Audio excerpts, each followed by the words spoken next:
السلام علیکم ورحمۃ اللہ وبرکاتہ۔ ایک مرتبہ نبی علیہ السلام پر درود شریف بھیجیں۔ بسم اللہ الرحمن الرحیم۔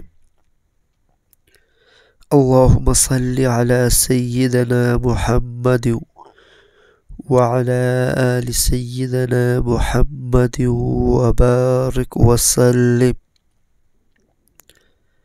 صدق اللہ العظیم۔ بسم اللہ الرحمن الرحیم۔ امر بالمعروف ونہی عن المنکر،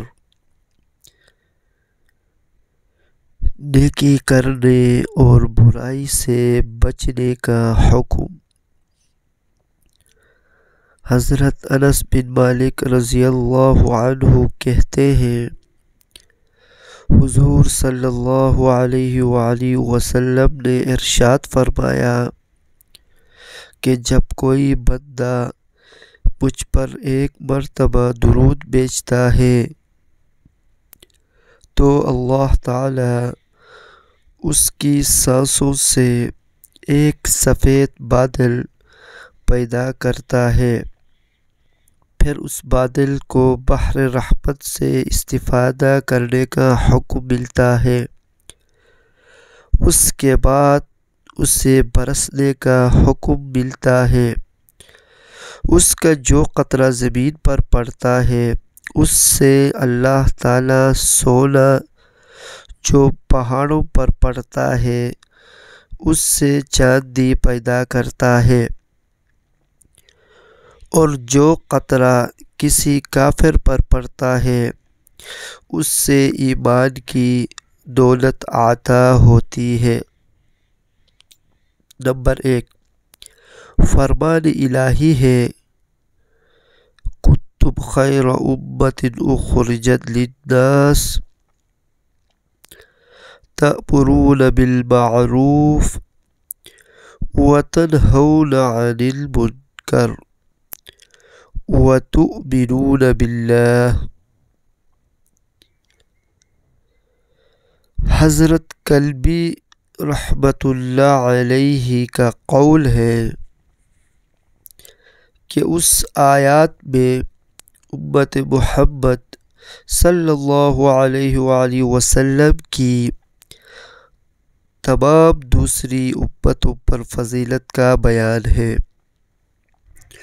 اور امت اسلامیہ علی الاطلاق تمام امم سے بہتر ہے، اور دیگر امتوں کی بنسبت اس کی ابتدا و انتہا دونوں بہتر ہے، اگرچہ ذاتی طور پر کچھ ہستیاں بہت زیادہ فضیلت و کمال کی مالک تھیں،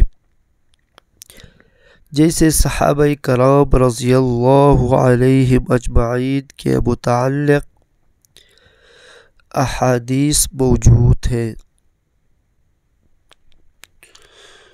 اخرجت کا معنی ہے جمیع اوقات میں لوگوں کے نفع اور خیر خواہی کے لیے ممتاز حیثیت دیکھ کر انہیں بھیجا گیا۔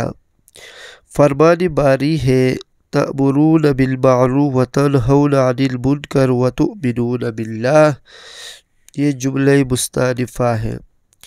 اس میں یہ بیان کیا گیا ہے کہ امت اسلامیہ کی فضیلت اس لیے ہے کہ وہ نیکی کا حکم دیتے ہیں اور برائی سے روکتے ہیں، اور اللہ پر ایمان رکھتے ہیں۔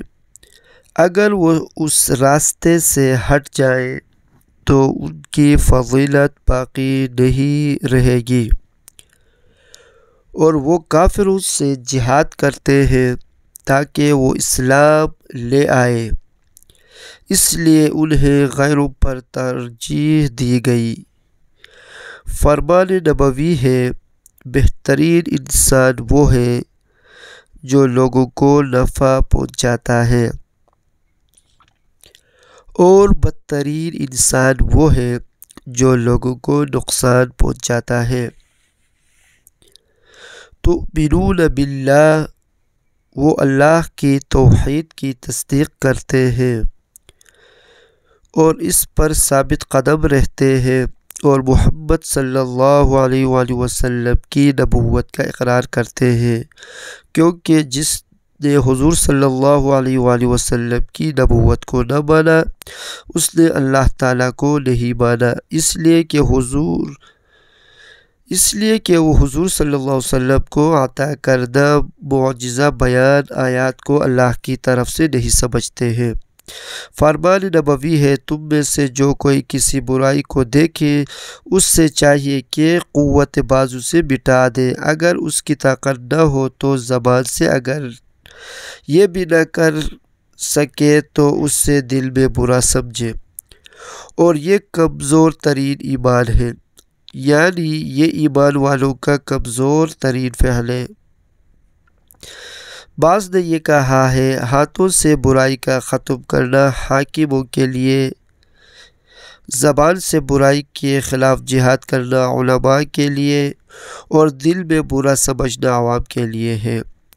بعض کا قول ہے جو شخص جس قوت کا مالک ہوا اس سے وہی قوت اس کے مٹانے میں صرف کرنی چاہیے، اور برائی کو مٹانا چاہے فرمان الہی ہے، وَتَعَاوَنُوا عَلَى الْبِرِّ وَالتَّقْوَى وَلَا تَعَاوَنُوا عَلَى الْإِثْمِ وَالْعُدْوَانِ۔